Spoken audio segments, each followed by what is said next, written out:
Aye, fight and you may die. Run and you'll live at least a while. And dying in your beds many years from now, would you be willing to trade all the days from this day to that for one chance, just one chance to come back here and tell our enemies that they may take our lives, but they'll never take our ability to listen to Cosmere Chronicles, the podcast where we follow two first-time readers, Justin and Sheta, and we chronicle their journey through Brandon Sanderson's Cosmere series. On today's episode, we'll be chronicling Mistborn, the Well of Ascension, Chapters 1 through 5. So now, let's throw it over to the host of Cosmere Chronicles. This is Joe! Why, thank you, Joe. Yep, and I am once again Joe, and I am here for this podcast called Cosmere Chronicles. And I am here with Sheta and Justin. How are the two of you doing today? I'm doing good. All right. All right. That's nice. So, this week we are starting a new book named The Well of Ascension, which is the second book in the Mistborn trilogy. And before we dive into that, let's first go into random shit that nobody cares about. I care. Our most popular segment. Yeah, I doubt it. What? It's my most favorite. Yeah, until I'm run out of shit to bring up. Well, yeah, that'll be a problem. Till we start going down to who's your favorite United States senator from the 1800s? I'm gonna need a little preparation for that one. Well, you should always have one off the top of your head. I guess I should. But instead, let's go to the wide world of Disney. I'll just ask you, what are your three favorite Disney animated movies? Well, I swear we did this one before. I swear we did. Am I just wrong? No, we never. Nope, we never did that. No. All right. No, I think you're just drunk again. I guess so. You gotta stop doing that, Justin. Are there any limits to this? What do you mean limits? Like all of Disney? I said Disney animated movies. Oh, animated movies. Yeah, I'll start. My all-time favorite is The Little Mermaid. I also really like Peter Pan and Alice in Wonderland. All right. I guess I'll go with... Just pick Wish. You know you're going to pick Wish. Oh. Was Wish number 1, Strange Worlds number 2. Then number 3 would be... Home on the Range. The other lowest. Oh, God. Home on the Range, yeah. No. Home on the Range just proves you're making it up. That's the only three of those I've seen, and that movie was terrible. Okay. I'll go... Nightmare Before Christmas, does that count if it's stop motion, or does it have to be 2D? Is that really considered Disney? What? That's a Disney movie. What? I thought it was like a different... Nightmare Before Christmas? I thought it might have been just... That's distributed by Buena Vista. Oh, so that doesn't count? No. Okay. Rewind. Yeah. All right. I'm just going to go simple animated ones. Home on the Range, obviously. Chicken Little, and Bolt. There you go. What the heck? No. You forgot Meet the Robinsons, Justin. Well, I never saw that. Probably, let's say, Beauty and the Beast, Lion King, and I'm going Great Mouse Detective. Ooh, good one. So I guess if you want to know, Nightmare Before Christmas, it was made through like a development deal with Disney. But they released it through Touchstone because they felt it was too dark for children. Ah, I see. So if it got released through Touchstone, if you want to consider that. No, I'll stay with mine. Yeah. Keep it 2D anyways. All right. Well, mine, I will go number 1 would be Lion King. That came out right at the time when I was a kid, and I really liked it. Number 2 will go Beauty and the Beast. And number 3 will go a little bit darker with Hunchback of Notre Dame. All solid choices. All right. And then I'll just ask you, what is your favorite live-action Disney movie? Sheta, you go first since I know your answer. I don't know. Mary Poppins? No. Think more seafaring, Sheta. Oh, Pirates of the Caribbean. Which one? Yeah, you gotta pick one. What? Mm-hmm. No. I don't know. On I like Stranger all of Tides, them. all right. I mean, I Yeah, do like Sheta, you that gotta. one for the mermaid. That's not your favorite. I know it's not. You always bitch about it. I do like the mermaids, though. Well, I'll give a favorite. It's gonna be a Pirates of the Caribbean too, but I'm gonna go Dead Man's Chest because I love that Kraken so goddamn much. I could watch that all day, every day. So you're not going with it, whatever that movie was where Don Knotts wanted to fuck a fish. No, I did think about it because I always remember that one from back in the day when I watched it and thought it was very strange as a kid. Well, my favorite live action one will be Tron. Yeah. All right. Well, No, I was totally Now wrong that about we've my got- third favorite animated. It was Lilo and Stitch. I got to kick Great Mouse Detective off. I'm sorry. Aw. sorry, Basil. Yeah, he's out. All right. Well, so those are our Disney favorites. And now that we're done with that, now we will go back to Mistborn, something that's just a little bit darker. And first, we will have the recap. So Sheta did it last time. So Justin, it's time for you to shit. recap the Final Empire. Oh, all right. Everyone was Just- feeling down because Kelsier died. A bunch of guys came out No, with I torches. no. What's that? I said Wait, the final. whole book? Yep, just do as quick of a recap as you can of the book. Oh, as quick as I can. Okay. Once there was a girl named Vin who was very poor, but she had some powers. A guy named Kelsier came in, told her she had powers, trained her in the powers. They met a bunch of other guys. There was a mean guy at top. Kelsier guy died, but it inspired everyone to rise up and fight the mean guy, and then Vin killed the mean guy. And she met this dorky guy named Ellen. The end. I didn't cut out anything Just- important. All right. That Yep, is so the point of fastest I can- inspiration. Nice. Why do we even need to read the book? Just could have said that. Oh, there was metal magic too. I should probably point that out. That's pretty important. Yeah. All right, so we're starting the Well of Ascension, the second book of the trilogy. Just 5 chapters in. So, how you two liking it? No, it just feels like I'm continuing the story. Yeah, it was really nice. I'm glad our characters are still in it. It's not like 100 years in the future or anything, or in the past. It's just pretty much a couple days later. A year. Yeah, Yeah, where'd you get this there's- couple days later? There's a couple days in a year. Give me a break. I mean, you're not wrong. There are- Yeah, I suppose. There are 365 days in a year. That's more than Yeah. a couple. Well, everyone's got their own definition of a couple. Yeah. I will say a few, then, if you're a stickler for language. A few still won't work with hundreds. Tomato, tomato. All right. So we'll get into our recap of the Well of Ascension. As I said last week, this book did come out just a little over a year after Final Empire. Oh, so we're reading it in real time, you're saying? Yeah. And because of that, these chapters, there is a lot of retelling information that we already know. Yeah. Those tend to happen in schools. Mm-hmm. But so we start part 1 of the book, which is called Heir of the Well, in Survivor. a video game, you already the first time.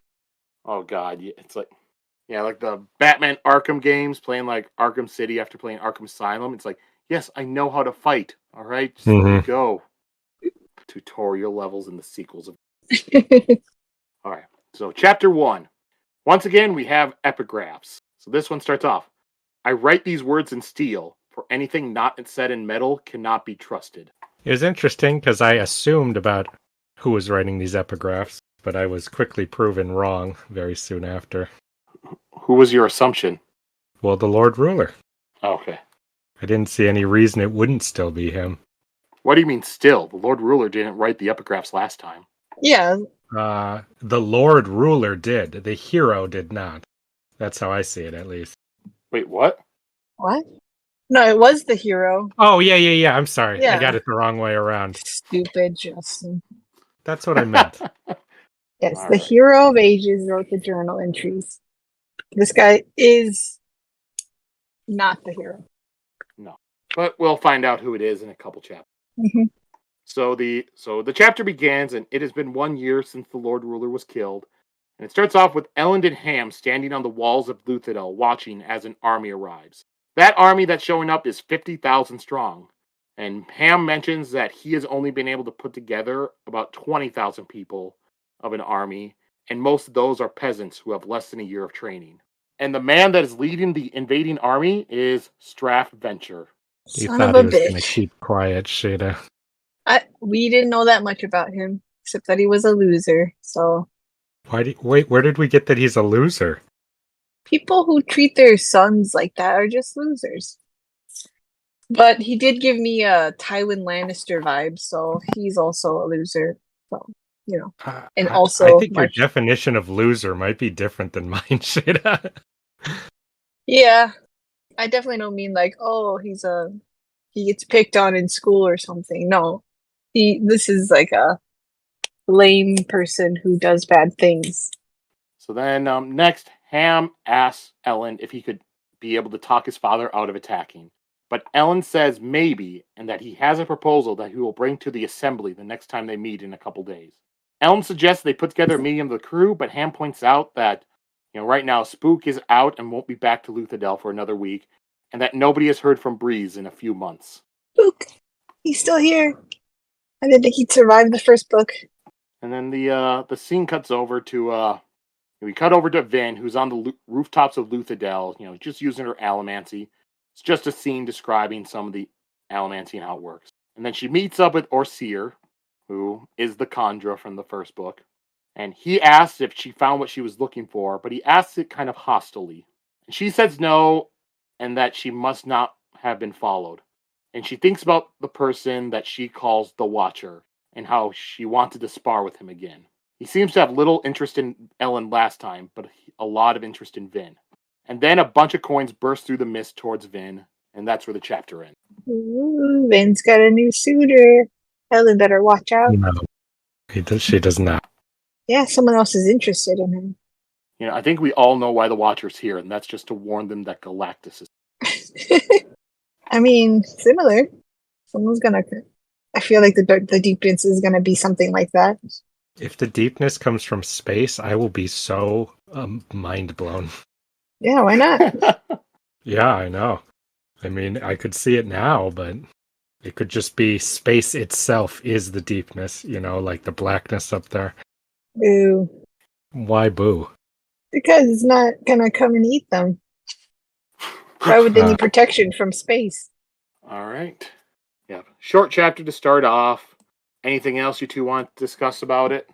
Just interesting when I realized this was all going to be recapping what the powers are. So I got to see how he chose to do that for, everyone coming back way later and the weird couple people who read this book first for some reason. Yeah, it definitely makes sense. It's same thing. I remember, if you read through the Wheel of Time books, you always, the first, couple chapters of each book is just kind of recapping where everybody was left off of the last one. Mm-hmm. That makes sense. Mid 90s, it's probably been a year or two since you last read the last book. And so it's just, that's what Perrin was doing. That's what Matt was doing. So same thing here. It's you haven't been talking about it online for the past year. Yep. Reading over wiki entries the whole time, yeah. Well, with Well of Ascension, at that point, it's still mid 2000s. So it would have been some online. Yeah, so some, but still, so many people probably read the first book, and then a year later they pick up the second book, and it's that's what iron does. That's what bronze does, and all that. All right. But anyways, we will we'll move on. We'll move over to chapter 2. So the epigraph. I have begun to wonder if I am the only sane man remaining. Can the others not see?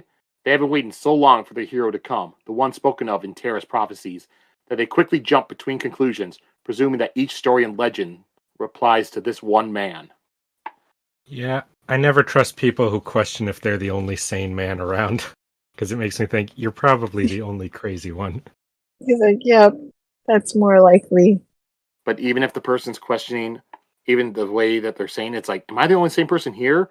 Why does everyone believe this guy is a prophet or is a legend? I mean, you could say it that way, but oftentimes it comes off as I'm the only sane one here. Everyone else is mad. All right, so this chapter begins, and it's pretty much one big battle for the... So Vin, she gets attacked by a group of 8 Mistines, which has 4 thugs, 2 coin shots, 1 lurcher, and 1 smoker. And Vin figures that they were sent by Straff Venture to assassinate Ellen. So she's fighting them. She can't really use too much of the coins because the other Coin Shot and Lurcher are able to push and pull them when she tries to use it. And during the fight, a man on the roof that's also silhouetted helps her out by shooting a coin, and that's the Watcher. And Vin manages to kill a Coin Shot, a Lurcher. Some of the parts of the battle that stuck out to me that I thought were pretty cool was like with the Lurcher, because he pulls coins. She was like slowly pushing one on the ground so it was behind him, and then she pulled it so it went right into like his upper back.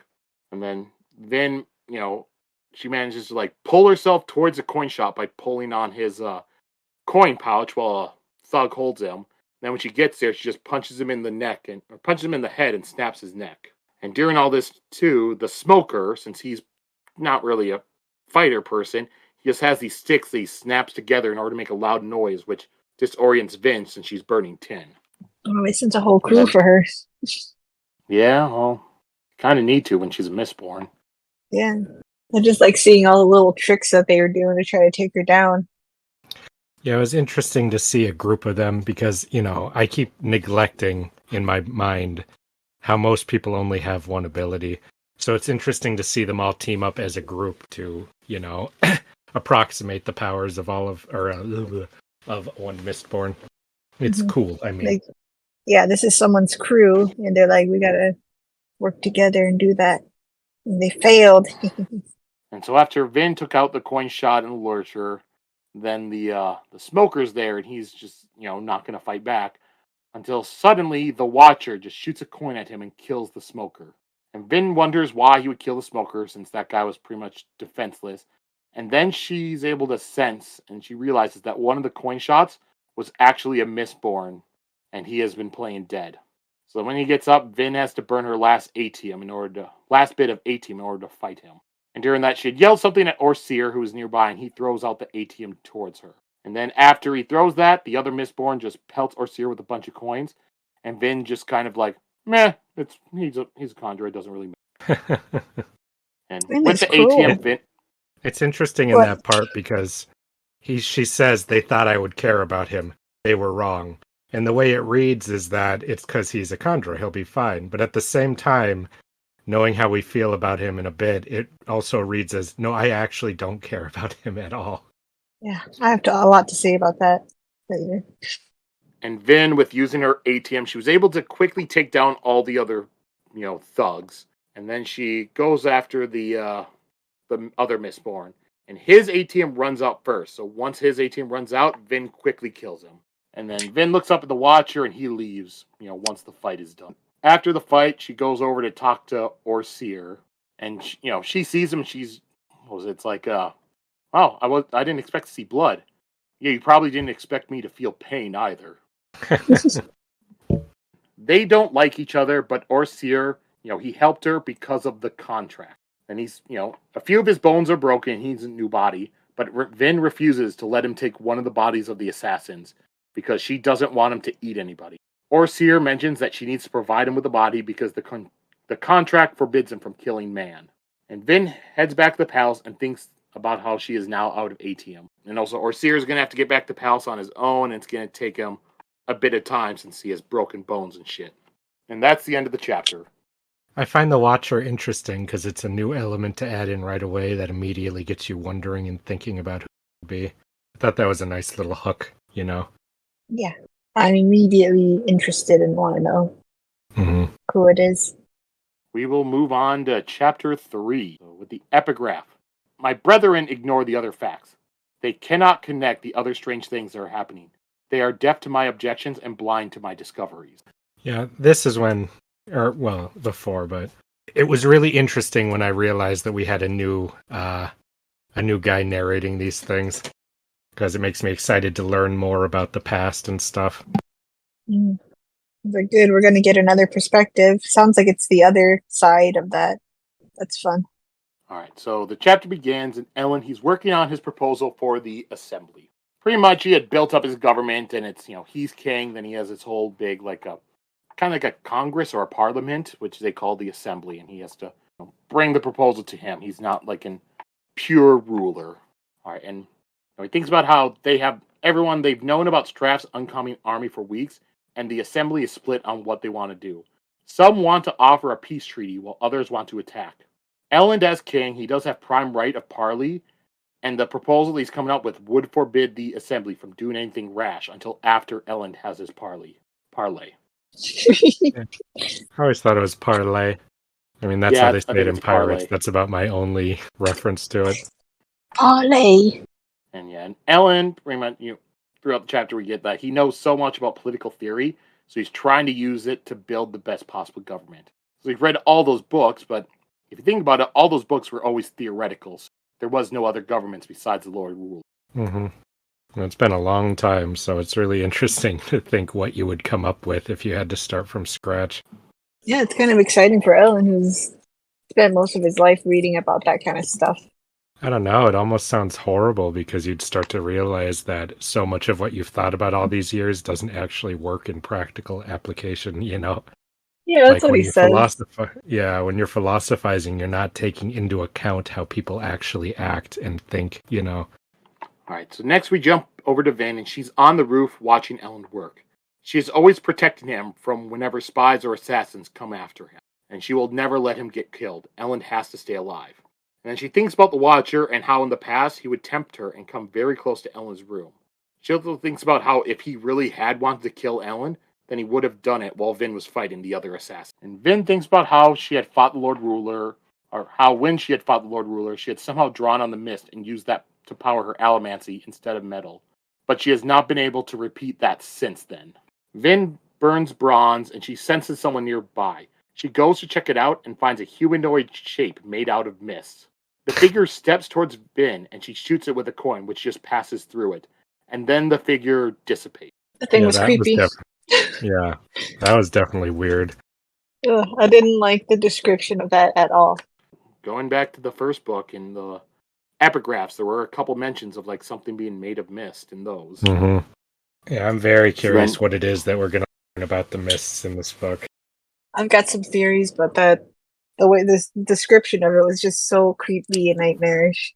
All right. Then we go back to Elend, and he finishes writing up his proposal. And then he looks at a letter that Straff had sent to him. The letter, it says that Straff is returning and that Elend can turn over the city to him when he arrives. That was my Freaking favorite Straff. part. Yeah. Yeah, that was God, my Oh, he's the favorite worst. part. Yep. And Elend thinks about how there are many warlords that have popped up since the Lord Ruler died, but Straff Venture is the most dangerous one. Next, Vin drops into the room. And she goes around, she checks out the room, checking underneath the bed and the closets and everything, just to make sure that there is nobody there to hurt Elend. And Vin tells Elend that the Watcher is in the city again. She also tells him that she saw something made of mist, but Elend says that, she's been staying up too late and she needs to rest more. And we also learn throughout this that Elend had proposed marriage to Vin, but she turned him down at some point in the last year. Gotta say, the second that Ellen says, "Oh, don't worry about it," that's how I know it's going to be a major plot point that's very dangerous and important.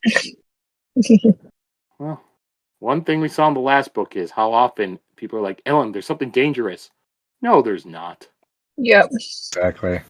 I like this. He's Vin interesting as a rejected- king. He's interesting as a king character because he has no sense for anything outside of books. So I'm like, I don't know if he can be a good king. He should probably just be an advisor, you know? Yeah. He's like that classic, what is it? We always say about politicians, like they're really detached or from the people they try to govern. Out of touch. What is it, Justin, that we always say about celebrities? Sorry, I don't know what you're saying. They're just so like they're not of the people. They're so like they live in a different world. They like yeah, never mind. Oh, okay. Yeah. I'm just saying that he doesn't seem to have a sense for what are pressing concerns that, like, he doesn't have the instincts of somebody who's like can sense danger. One issue with it is that, if not Elend, who there's really nobody else you could put as king. Ham wouldn't want it. Dachshund wouldn't want it. Breeze wouldn't want it. Vin should be the queen. I don't think With- she wants to with- rule either. Well, the best rulers usually don't want to. Vin would not be the best ruler. Would be one of the absolute worst options for a ruler. Give it to Spook. Yeah. I'm for that. Or honestly, Sazed. Ooh. Yeah, we've had a terrorist-man ruler. Just replace him with him. Vin tells Ellen that she used up the last of their ATM. Yep, and throughout this past year, they still have not found the Lord Ruler's cache of ATM. All right, Ellen talks about the proposal that he has written up, but Vin says that the Assembly had rejected his last version. She says they should just force them to obey him, but Ellen doesn't want a government run like that. This is why Vin is not going to be a good ruler. Doesn't understand.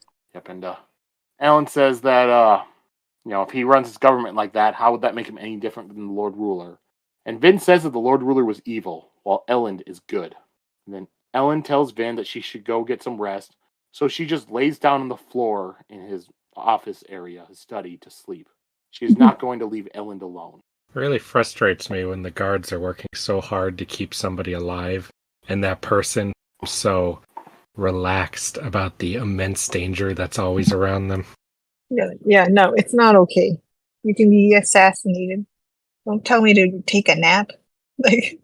And worse, if he is, it's not just him who's going to suffer. If he is somebody that the nobility and the people have kind of rallied behind, the second he dies, it's chaos and the city's over, Mm-hmm. And I think, what would Vin do? How would her reaction be after Ellen dies? Kill everyone. All right, and then Ham arrives, and he says that he has identified the assassins, and that they came from the west. And he says that they were most likely sent by Ashweather Set, a man who has set himself up as king in the Western dominance. Ellen still believes that it was likely Straff that sent them. Ham just doesn't believe that a father could send assassins at his own child, but Ellen says that his father would. And that's the end of that but chapter. I don't think he has here. I don't agree with that. I think that the letter was very clear on what his plan is, which is to pretty much force his son to have no choice but to give it to him, because then politically it would kind of look like he's got a stronger claim to the city, where if he just assassinates him and comes in and takes it, then all the other nobles, just a bloodbath. It doesn't really make sense. Like, everyone would be like, no, I'm going to be in charge. I'd love to see all these political theories Ellen likes so much, because they keep using that as his basis for why he's good at all this. But of course we don't go into that, because that would make the book incredibly boring for everyone except me, maybe. I'm interested. Anything else from this chapter you two want to go over? At this point, I had a theory about who the Watcher is, but I don't want to reveal it. I'll text you about it, Joe. Wait, what are you talking about? Why wouldn't you reveal it? We'll bring it up during the predictions areas. Yeah. Why do you always like to tantalize people with theories and then say, but I'm not going to reveal what it is? So that they will stay to the end, Justin. No, you just said you were going to text it to Joe, like you weren't going to say it at all. Well, maybe Joe will say it. Sheta wants to put up a paywall for our podcast. If you want to know his true theories, you have to pay. Theories get a paywall. That sounds very enticing. All right, so we'll go on to chapter 4. So the epigraph. Perhaps they are right. Perhaps I am mad or jealous or simply daft. My name is Kwan, philosopher, scholar, trader. I am the one who has discovered Alendi, and I am the one who first proclaimed him to be the hero of ages. I am the one who started this all. Have we heard the name Alendi before? This is the first time you've heard the name Alendi. Okay. This is not the first time you've heard the name Kwan. Yeah. But Alendi was the guy who wrote the journals in the first book. You just never got his name. Yeah. Sounds a little like another character's name. Come on, Justin. What do you mean? L&D? Oh, I I don't know. That's just what I thought when I heard it. All right. Do you two remember who Kwan was? Yes, the one that that Alendi was all like, the hero of ages was like, I don't think Kwan likes me. Like, I think he's jealous. No, Is that that was right? Rashik. Rashik. Yeah. Oh. Well, So, yeah. I have no memory of Kwan. He says, Right. I don't know So why here- Kwan betrayed me, though, right? Yes. So here, I'll read a couple of these parts that have to do with Kwan. So some of the epigraphs. I don't know why Kwan betrayed me. Even still, this event haunts my thoughts. He was the one who discovered me. He was the terrorist philosopher who first called me the hero of ages. It seems ironically surreal that now, after his long struggle to convince his colleagues, he's the only major terrorist holy man to preach against my reign. Yeah. Another one, Kwan and I met by Hamptonstance, though I suppose he would use the word providence. I've met many other Terrace philosophers since that day. They are, everyone, men of great wisdom and ponderous sagaciousness, men with an utmost palpable importance. Not so much Kwan. In a way, he is as unlikely a prophet as I am a hero. He never had an air of ceremonious wisdom, nor was he even a religious scholar. When he first met, he was studying one of his ridiculous interests in the Great Clini Library. I believe he was trying to determine whether or not trees could think. That he should be the one who finally discovered the great hero of Terrace prophecy is a matter that would cause me to laugh had events turned out just a little differently. I am hoping, Later and I on- hoped this in the first book too, that trees thinking was going to actually be a huge plot point. All right, then the last epigraph that had Kwan's name. The others all think I should have had Kwan executed for betraying me. To tell the truth, I'd probably kill him this moment if I knew where he'd gone. At the time, however, I just couldn't do it. The man had become like a father to me. To this day, I don't know why he suddenly decided that I wasn't the hero. Why did he turn against me, denouncing me to the entire conclave of world-bringers? Would he rather that the deepness win? Surely, even if I'm not the right one, as Kwan now claims, my presence at the Well of Ascension couldn't possibly be worse than what will happen if the deepness continues to destroy the land. Yeah, I remember all that now. So those are all the ones, and now that Kwan person, we're reading something that he wrote down. All right, so the chapter begins, and we are not in Luthadel now. Now we are going out to the Eastern Dominance, and to Sazed. And it starts off with Sazed looking over the body of a dead Ska. And then another Ska named Tiur says that he saw old Jed working in the field when the mist came out during the day. The mist then swirled around old Jed, and then Jed began convulsing and fell to the ground dead. Or old Jed. And then Sazed begins burying Jed. He looks through his religions and decides to use the funeral rites of the Hada. Sazed thinks about how things are tough for the Ska out here because of all the warlords that are all now. The warlords will take their food or they'll take their men to fight. And he hopes that their pain will pass once things get better. He thinks a little bit about how they had worked hard to fix things for the Ska and get rid of the Lord Ruler, but now you have all these warlords and stuff, which still making stuff bad for the Ska. Mm-hmm. It's really He hard. feels guilty, yeah. Mm-hmm. It's really hard to help people like that because other people take advantage of them. You know, getting rid of one guy isn't going to fix it. You've got to change the entire culture. On a scale this big is not something that's going to happen in a year. I can't believe some of them were saying, like, why did the Lord Ruler abandon us? Like, is he coming back and stuff? And I was like, they worked so hard to get rid of him. Yeah, because And they from didn't their even- perspective, they're just out working, right? They're not being dragged off to wars that often and having all their food taken, just most of it, you know. Yeah. Comparatively, they did probably have a better life before, you know, even though it was such a shitty one. Yeah. That's all you knew, too, you know? You don't really question it. Your And with way of this life book, has we're- just changed.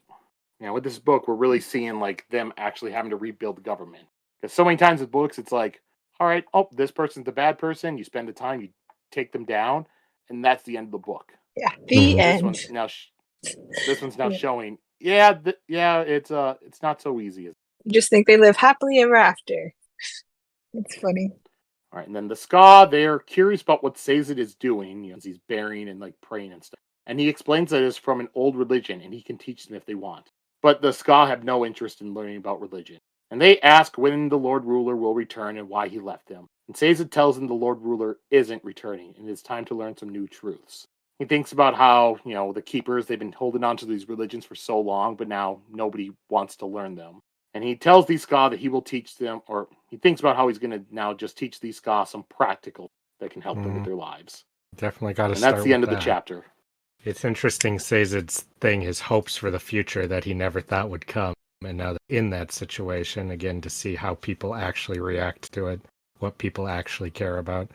I was glad to see, though, that he doesn't hold any resentment about that. You know, he's just like, well, it makes sense, you know. Mhm. It's interesting. Their only point of reference for religion is the steel ministry. Mm-hmm. Like a prayer. What's that? Is that like the steel ministry? Yeah. Like they don't know I what like, it's for. I like that that's their only reference, and their only idea of what to do is basically just try to avoid it as much as possible. Yeah, they don't like it. Does not I think benefit. it's really interesting that religion is such a huge theme, and they're gonna have to learn to have religion, to have new faith and stuff, or like to have religion work for them in what they need from it, instead of being exploited by it and stuff. But they did point out at the end, I liked that some of them did come and help Sazed bury them. Yeah, it's interesting that people like it. People like prayers and people like ceremony and stuff like that. They're all curious about it. Yep, and I bet Justin was happy seeing that there's a Sazed chapter and he's not like out of the book or. I wasn't worried about that. I don't think anyone's just going to be out of the book. Doesn't seem like that kind of story. But you do never know. That would be just wasteful. And it was so sad that Sazed got hit by that. Well, it could always be they one couldn't of the things they couldn't get the actor back. Well, I've read stories where you'll have like main characters, and then the second book they're gone for most of it and show up back at the end. Oh yeah. Granted, Wheel of Time is 14. Wheel of Time is 14 books, but there are some books that literally you'll have an entire book without one of the main characters. This also showed the idea that Sazed's this buff guy. He said he has the body of a scholar. He can get buff. Mm-hmm. Anything else from this short Sazed chapter you want to go over? So did you imagine Michael Cera, Justin? Yeah, I could see it. The body of him. I imagine somebody who's kind of thinner and more astute. It said he was very tall, But it was interesting to see that he's just, even though he does these big actiony scenes, he's not a big, tough action guy. I imagine him being quite soft-spoken person. That we can't. In the audiobook, he's very soft-spoken. Mm-hmm. All right. Well, we'll go on to chapter 5, the last chapter we did. So starting off with the epigraph. And I'm the one who betrayed him, for I now know that he must never be allowed to complete his quest. I wonder why. I wonder what he saw. Mm-hmm. Is it going to be that he's maybe he saw the future, Maybe. Yeah, but he was mistaken. No, I mean the future of what would happen if he succeeded, Yeah, well, the world will just end in the long run anyway, or something. I think he may have been mistaken in seeing, like, the Lord Ruler, the one that we know, and thought that maybe that was him, I think that's what happened. All right, so the chapter begins, and Vin is walking through the streets of Luthadel, thinking about how different she is now from a few years ago, like a poor ska. And she sees a dress shop and looks longingly at the dresses. But she thinks about how Valette is useless to Ellen now. He needs a Mistborn, not a woman in a gown. Thought it was funny they set that scene up with Ellen being like, she doesn't wear dresses. I wonder why. Because to him it's just normal for young women to wear dresses. And then he's like, I guess she doesn't care about it. So it's interesting to see that there was a part of her that misses that part of her life. Yeah, it's cute that she actually grew to really like dressing up and wearing girly stuff. And then Vin is followed by a group of ska, including some that are called Priests of the Survivor. And they call her Lady Air and ask her what they should do now. And even you have a woman, coming up and asking Vin if the hands that killed the Lord Ruler could touch her child. And they also say that Vin will defeat the army that's outside. And during all this, Vin is just uncomfortable with it all. There they were. I was wondering where not cultists, but the religious people, where they were and how they were like. My favorite part is when they say, he's dead. And it's like, no, but he handed it to you. You are now the one who survived. I thought was funny. Just turn it into make her a totally different figure than she sees herself as. Or just write this whole story, this whole narrative. And then Vin arrives at some dog pens, and she asks the man working there for a dog. He tries to give her a cute puppy, but she says that she wants a wolfhound. So then the man brings her a small wolfhound runt, and this just annoys Vin. So she walks in the back, and she points at the scariest wolfhound, saying that she wants it. And the man's like, no, that's a watch beast. It's meant to be set loose on a lord's ground to attack anyone. Vin just burns pewter and knocks out the dog and then carries it away. I really so like the puppy scene. Did you want to take the little one? Yeah, when it looked like it was smiling at her, like, hey, how cute. And Vince, I was like, take that one. Take that one. It's cute. I'm sad that she didn't. This whole scene, I was like, Vin, what the fuck are you doing? I would not have guessed what it is she winds up doing with this dog. Oh, I know. Even though I predicted it, I was like, oh my gosh. Then the scene cuts to a little bit later, and Vin drops the wolfhound at Orseer and tells him that that is his new body. And he is upset that he will be forced to be a dog. That pretty much like that's beneath him. And Vin tells Orseer that she will not let him eat another person, and that also being a dog will be inconspicuous. Other people won't suspect that the dog's actually. And he's just like, I'll do it if you command me to. So Vin uses the contract to command Orseer to become the dog. Yeah, that was interesting. I will not do this willingly. You will need to use the command. That's an aspect of their relationship. It shows how much he does not respect her. Which again, something Ellen does not take serious. So that that's a serious problem there. Also, there had been a note that arrived for Vin, and she was upset with Orseer, like, why didn't you tell me? You didn't command me to. So she opens the note. It's from a metallurgist named Terry. And he says that he found another alloy of aluminum called duralumin. And he includes that in. And we learn that Vin's been looking for the alloy of aluminum because she knows that it will be another allomatic metal that is unknown to all of them. And we also learn here that aluminum was that metal that the Inquisitors made her burn, which caused her to deplete the rest of her allomantic powers. All right, then Vin walks to Ellen's office, goes in, and Dox is also in there working with Ellen. They're working together, but they also do not like each other. They're nice enough, but it's clear that there's issues. And Ellen, he knows that Dox doesn't like him because he is a noble. It's interesting to be in Ellen's perspective, because he doesn't think of himself as a noble. But with what we know about Dox's backstory, it's amazing that he's not just killing him, right? And that Ellen is self-aware enough to know that there are just going to be people who feel that way. It's not an irrational thing. Actually says a lot about his character. All right, so then Dox leaves, and Ellen and Vin start talking about Orseer.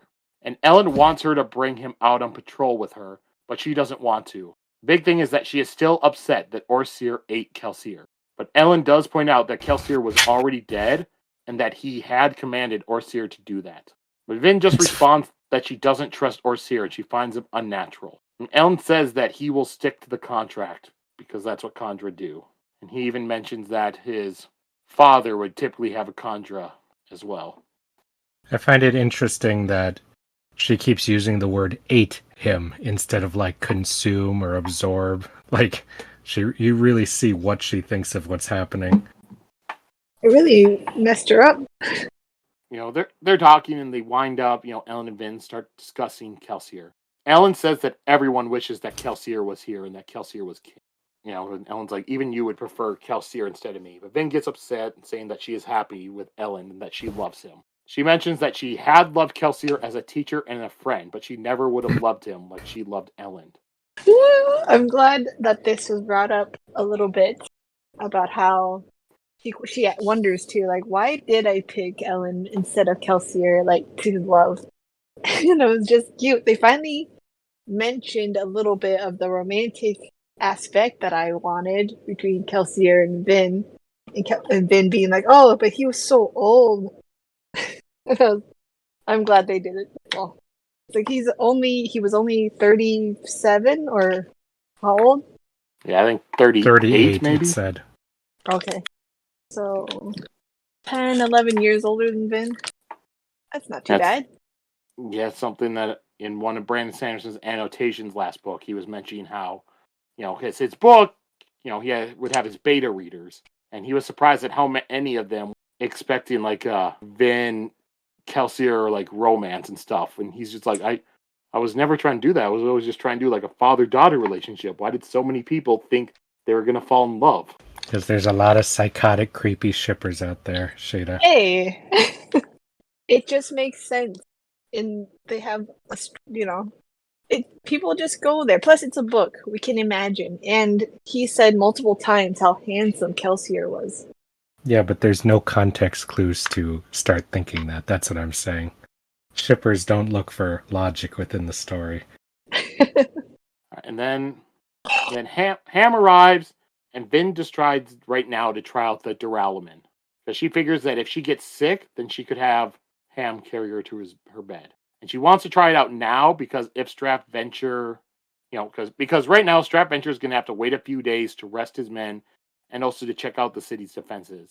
That way, if she does get sick burning this duralumin, then she can be able to get over it and she'll be healthy again before Straff attacks. And Vin had tried 4 other alloys of aluminum before and had gotten sick each. So she swallows the duralumin and burns it, but nothing happens.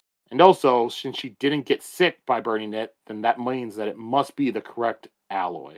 I mean, my thought was that logically it should stop other people's metals from being able to be burnt, right?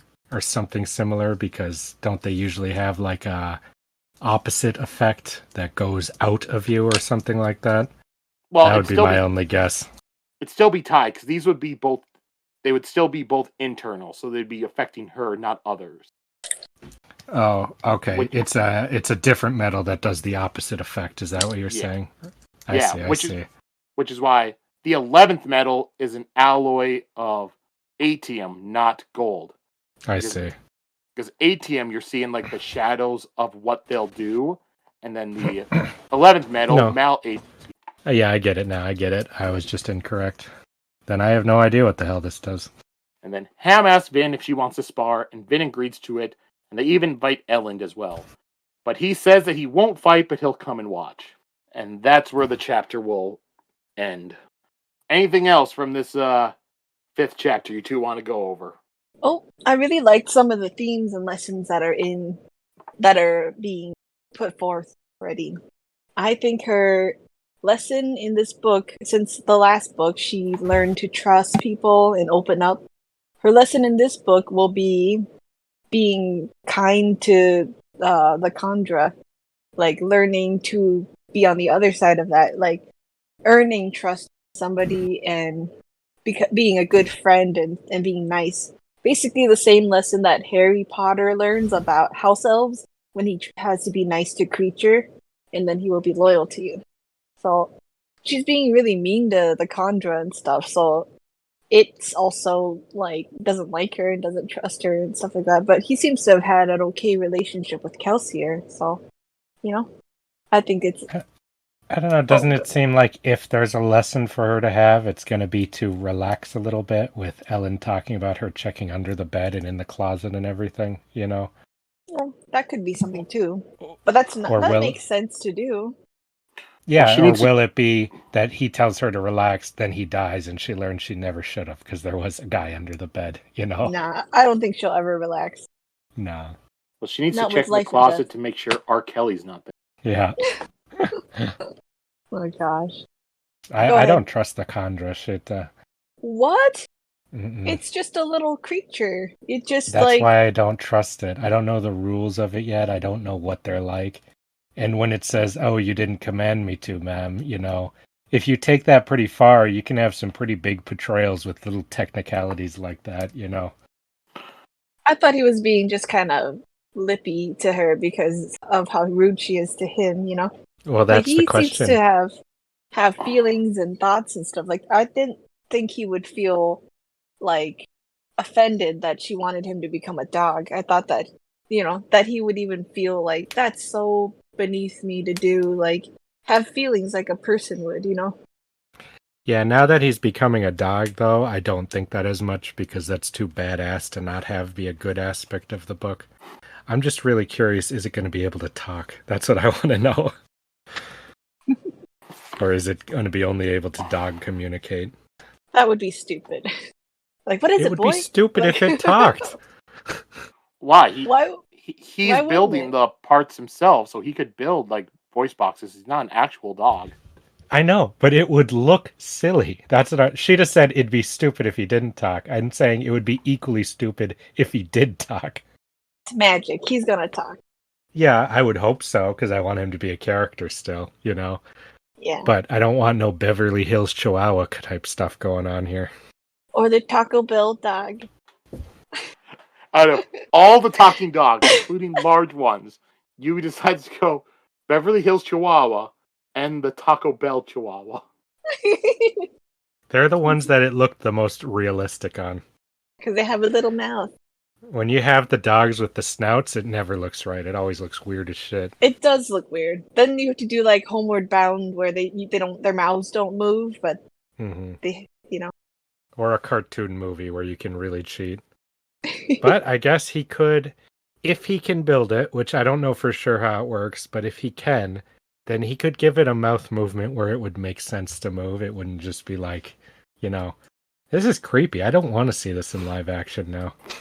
Couldn't he also maybe build a mouth to speak, but not with the dog mouth, like a dog inside his throat that talks? If he could build something like that. That's disgusting. Now you're getting Lovecrafty and shit. Yeah. The voice box in the human mouth that can make human sounds are inside his throat, but not the dog mouth. Are you trying to turn him into my favorite character, Sheta? Yeah, that would be cool.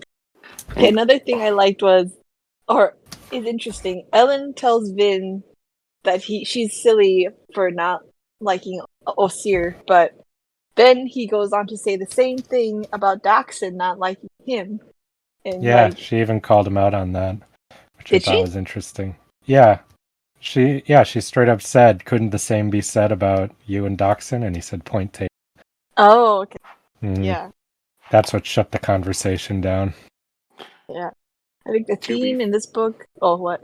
To be fair, she has known Orsir longer than he's known Dachshund. That was weird to think about. Like when to be fair, Dachshund's a human and Orsir is a frickin' monster. That's my to be fair. I like Osir. I really like his weird quirks a lot. I hope he's not evil. I don't think he is. Now that he's a dog, I doubt it very much. Plus, now that he's a dog, he's my favorite. Plus, he was there the entire first book. Yeah, that's so weird to think that he was Renew all this time. And him and Vin did, like, I think of now all these parts of them two together, like, pretending to have lunch together and stuff like that. Like, they did have a big relationship. She said they didn't even get along back at that time, so of course she's not going to get along with him now. Weird. Well, I think the theme in this book will be, do unto others as you would have them do to you. And they're going to learn to all be friends. So then I guess next we'll move on to our predictions and theories section. Most of these you're not going to have much basis to go off of, but let's just see what stuff you can come up with off of those. Let's go over to what happened with Sazed. So, why are the mists coming out during the day, and why'd they kill that man? Well, I think the mists are going to be, or something in it is going to be the deepness. So I think something is growing in there or becoming free inside of there. Yeah. Something that is going to, just start eating and killing people. I think that too. I think whatever the Lord Ruler was holding at bay with the mist is now not being watched. So it is leaking out into those kind of areas where people are and stuff. Well, not being watched, or that what he absorbed of it has escaped, because Vin referenced that's your theory. Because Vin referenced how he had power that didn't make sense for what his abilities were and stuff. I wonder. Well, I thought that was just because he was a terraceman. Like he was using two powers together. Yeah, but what they were saying was that what they described didn't fully answer it, which to me implied that he had something beyond that Vin also has, because she's able to use the mists a bit, Oh, mist controlling powers? Well, something with the mists. I don't know what it would be. I think what she was describing in there is that she was able to pierce copper clouds, something that only the Lord Ruler and Inquisitors were also able to do. Mm-hmm. That's what it was there. I see. So who sent those assassins at the beginning? Was it Straff Venture? Was it Ashweather Set? Or was it some other third party? Or I guess at that point it's fourth party. I'm fine with it being the guy who set himself up as king. I don't think it's Straff Venture, but I don't know that I believe it's some mysterious other party yet. Yeah, I think it's just a new player has entered the field. Mm-hmm. All right, and who is the Watcher and what's he doing there? I can't help but think the Watcher's Kelsier. I just can't help myself. Really? I don't think he is. I think he's going to be the guy who taught Kelsier. But Gemmel? I think there may be a point where she starts to suspect it, and it's going to be that guy. Do you have a different idea? I know who it is. Oh, you know who it is? Yes, it has to be. But I don't want to say it because it would just ruin it if it was true and stuff. No, it wouldn't. Well, first, I thought it was like a cool new like love interest for Vin and stuff like that. I really wanted to be that cool Batman character that I really wanted for her. But I think it's gonna end up being Reen, who somehow survived. As a Mistborn and everything? Yeah, why not? It's her brother. So Half I brother. think Yeah, Yeah. half-brother, not on the noble side. well, we don't know what her mom got up to. That is Right. true. So I think he somehow survived, and why would he like want to watch out for her so much? I think it's just 100% gonna be him. Plus, Well, I want to see him. whoever it is doesn't want to watch out for her that much because it didn't warn her, That's why I thought of Kelsier's teacher, because it seemed like if you're smart, you'll realize why I did that. If you're not, you'll die, Yeah, it sounds just like Reen. Like he's not very loving, but he has his ways. It sounds just like him to be like that. To be like, here, I guess I'll save you here, but you better not be dumb, or you're gonna die. I'm afraid I'm not convinced by that theory, Sheta. Yeah, that's fine. You're Your just Lord gonna eat Ruler your one, I words. was very convinced by, but this one I am not now. Kelsier. That's not gonna be Yeah, Kelsier. no, that's not my real theory, Sheta. Well, we'll see. That was just something I can't help but think, because there's a part of me that's always looking for ways for Kelsier to be back. But don't worry, I have another theory on how Me he's too, going to me come too. back to life. Yeah, probably the same one. I don't think it's true, but I can't help but have that. Yeah, I'm excited. All right. Well, we'll get to that. I'm just gonna ask a couple more questions. What happened to Breeze? They said no one's heard from him in months. I think he might be wrapped up in like politics stuff, maybe. Like maybe dealing with the nobles drama, because that's kind of what he was tasked to do. He could be out there whining and dining, trying to get support. That'd be really interesting. He could also be... I don't know. I don't see any reason that wouldn't be what it is. That he won't show up later and be like, I got us some good alliances. I could see that. But if he's just out there whining and dining people, how have they not heard from him? Because he's gone really far out there. A native, maybe. No, not that. That's all they Just ever gone out wanted. to get some unexpected allies. What did Sheta say? I couldn't hear. Oh, that he's gone native with the nobles. Like all he ever wanted was to be rich and have people serve him, Maybe he was granted a title and is just living it up in the noble life. Yeah, but you don't believe that, right? Because you don't think No. he'd do that, right? Not unless he fell in with a bad crowd or got addicted to drugs or something, Like Got addicted to drugs. metal drugs, like the equivalent of that. All right. Vin burned Duralumin, but did nothing. So what do you think it does? Well, my theory died because I misremembered the lore, so I don't have a guess. Well, Duralum is aluminum. I don't know. I feel like it's a lot of times the effects of the metals. You can only see it when it's relevant and stuff. So whatever it is not relevant yet. Like maybe she has to be by like another Mistborn or something to kind of like have it be activated. Like I agree with that about the relevance thing. Kind of like the 11th metal, Mm. All right, and then all right, let's have you two throw out whatever theories or predictions you have. Yeah, I'll let you say it, Sheta, because I'm sure it's the same one, because it's, pretty generic wishful thinking, right? Yeah. Kelsier is now one with the Force, basically, with the mist.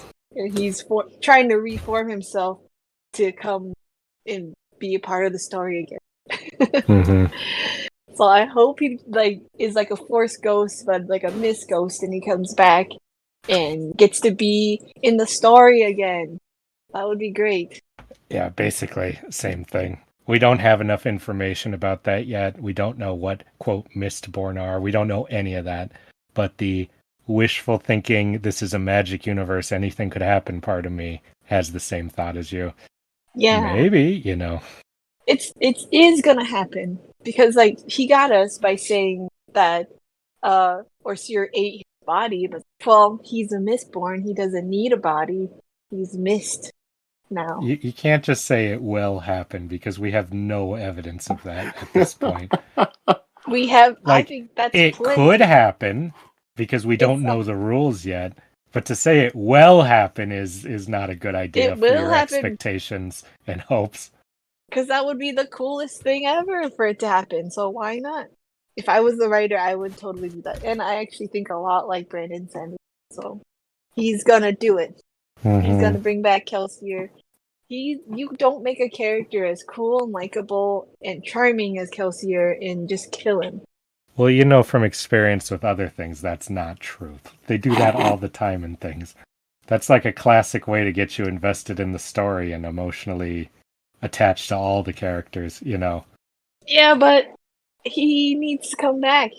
Maybe he won't come back in the same capacity because he will be missed, but like he will, you know, he will be a figure. Will be kind of You like are setting yourself up for some hardcore disappointment, Sheta. That's all okay. I'm saying.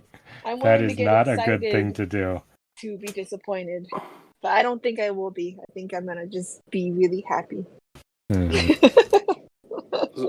So were you going through all these thoughts after reading, A Game of Thrones and then going through Clash of Kings? No, because that's a different. There's no magic like that. Game of Thrones. Like there's no magic like that in this book. We don't know. They have that. never given any kind of like thing about this is the rebirth magic, you know? Well, the Lord Ruler has lived. Marsh came back. There's ways for you to come back. Marsh coming back is the best evidence you have of that narratively. Marsh was also never dead. Mm-hmm. Yeah, but we thought he was dead. He came back. Yeah. And now Reen's coming back. Kelsey is going to come back. Mm-hmm. The Reen one I 100% don't think is true. But who could it be that would be that interesting? Just some new character. Just anyone. Like, it doesn't need to be anyone at all. What are you talking about? Okay. I will also accept it is like a Batman cool character that will buy for the... I do want that more.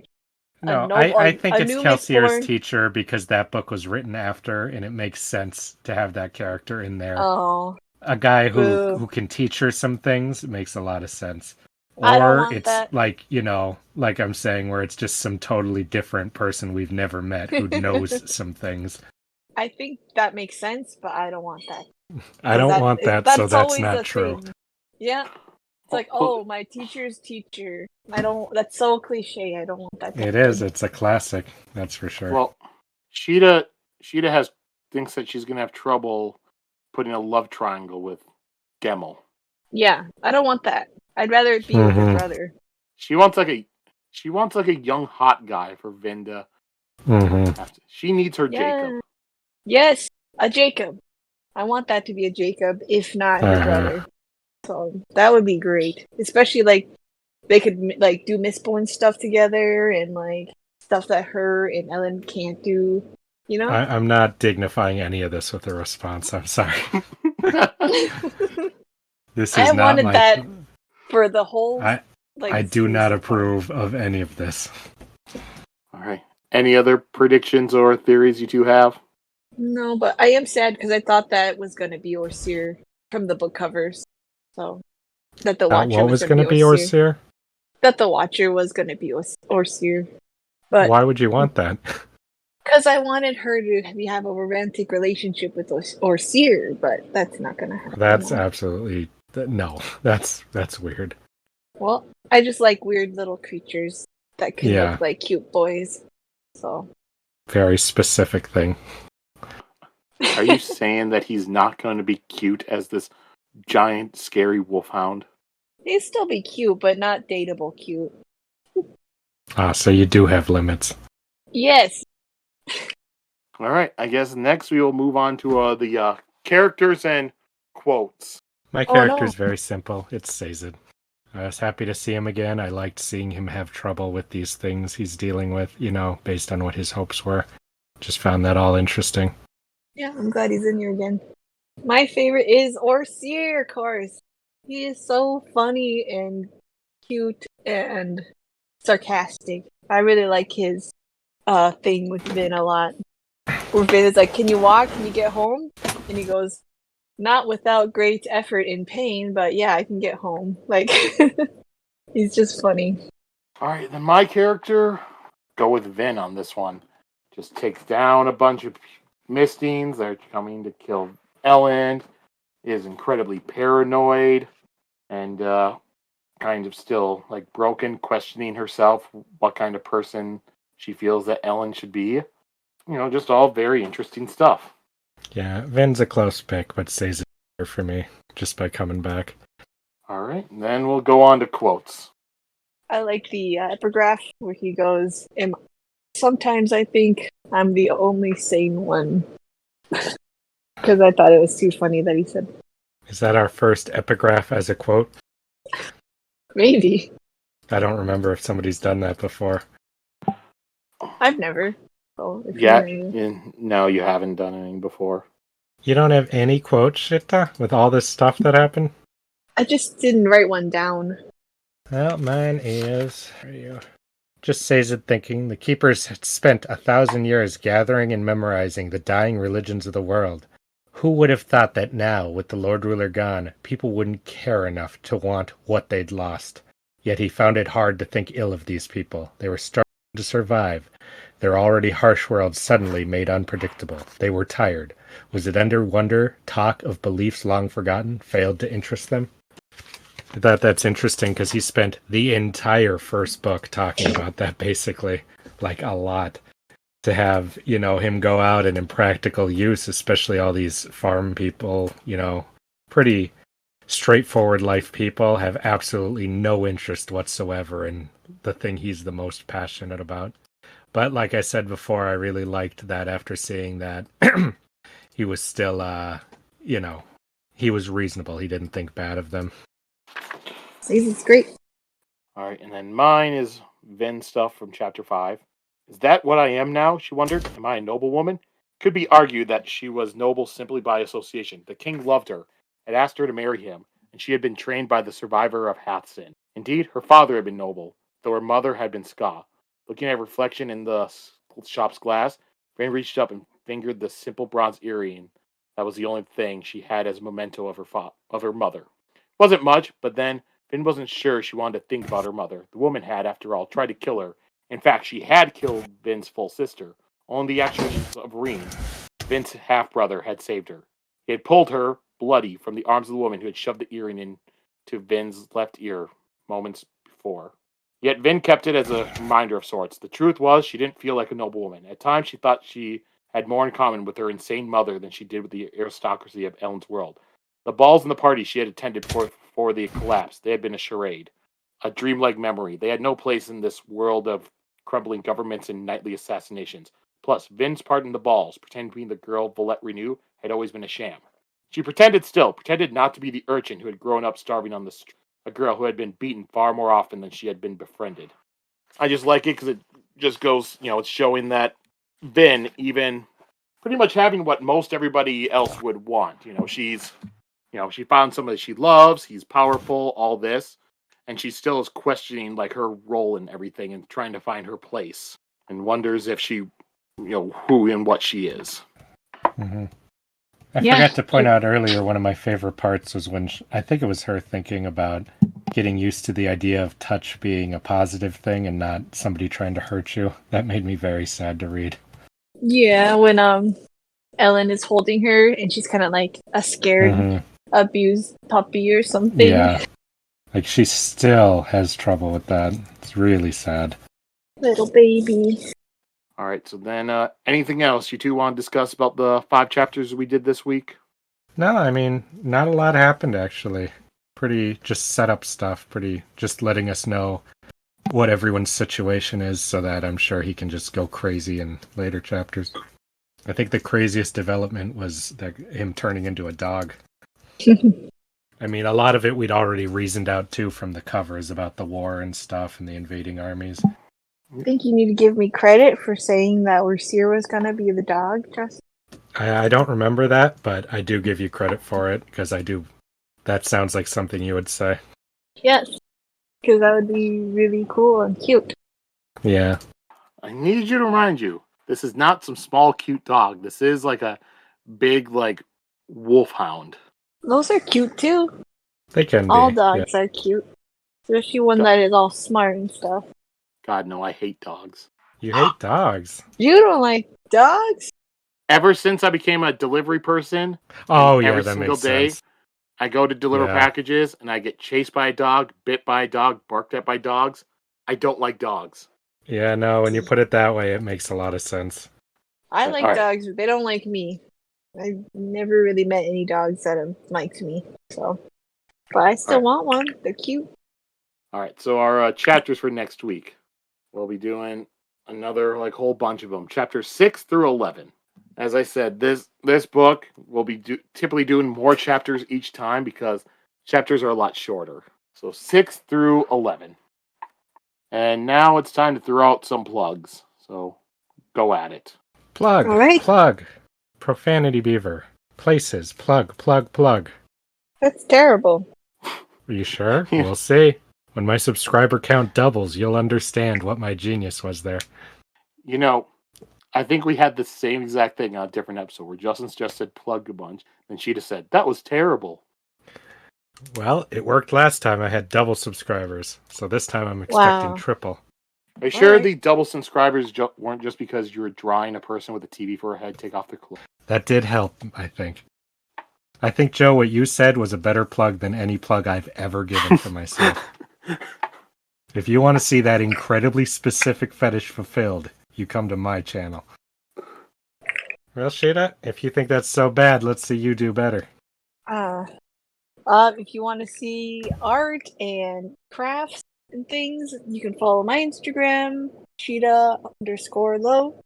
And for my daily life, fashion, cosplays, follow my mermaid machete. Well, it's definitely more informative, that's for sure. All right, now for our other plugs. So you can go ahead and you can follow us on Key Most Ancient Letter, formerly known as Twitter, at Cosmerechron, COSMERECHRON. Pretty much all you'll get are updates being like, hey, new episode here. And also, I put up like the pictures for the covers for the book, so that way you can go along with Justin Sheta as I show him covers. Oh, that's good. And if you want to comment on just individual like videos and stuff, you can go to YouTube, watch us, listen to us on there, Cosmic Chronicles on YouTube. And speaking of that, we did get another comment I wanted to share with you on. Yay! This was put on the Hope of Elantris and the Elantris wrap-up episode. So this comment was done by another Cosmere podcast called Cosmere. Oh God, we're gonna get judged. I've listened to them. I think they're pretty good. They're going through the books. They've been through it before, so they're just pointing out a lot of like the stuff, like how this is foreshadowing that and stuff. It's pretty cool, and it helps you notice some stuff. That podcast has like 4 people, so I do not know which person it was that actually left this one. The best one. What they said is, just want to say how much I enjoyed this season. Can't believe how well they predicted the larger story beats, but they were tricked by the details. I can't wait to see how they handle Mistborn. That they was very generous in who predicted the story beat or the stuff. Yes, it was me and me alone. Well, this was Elantris. Oh, this is Elantris. Yeah. I see. Okay. Yeah, they were saying that you predicted the larger parts of the story, but just like some of the smaller details. I see. Yeah, Well, that was yeah. Justin. Yeah. I don't think I predicted anything. So yeah, so Cool, they. thank you. I'm glad somebody recognizes my genius. Don't get a big head. Or if you want to send us an email, cosmerechronicles@gmail.com. And then, go ahead, leave us a review on wherever you listen to this podcast this week. And maybe next week, listen to it on a different platform. Leave a review on there. Listen to it on every one available and leave a review on every single one. I like that. Yeah. Listen to the same part. And then if you want to leave a review telling us, hey, this was good. I enjoyed that. That'd be cool as well. But that's all. Only positive reviews. And go out there, share it with your friends, whether they read Cosme or not. Just be like, hey, you want to get a new story? I don't really want to feel like reading. It's okay. You just listen to them. You'll get the general story from them. Oh, God. That sounds like one of the worst ways to experience the story, through us rambling and spoiling it before you even have a context for what's happening. It works for some people. Well, yeah, for some people. But if I have a friend come up and just start telling me to do that, I'm going to be like, bro, stop. So that's our podcast episode. So everyone, be sure to read the chapters 6 through 11 of Well of Ascension, and come back next week to listen to us and live vicariously through Justin and Sheta experiencing the story for the first time. Mm-hmm. So everyone, go out and see ya and have fun. Go out, see ya, and have fun. You don't have to go out. You can stay in and have fun. Okay. Bye. Good night.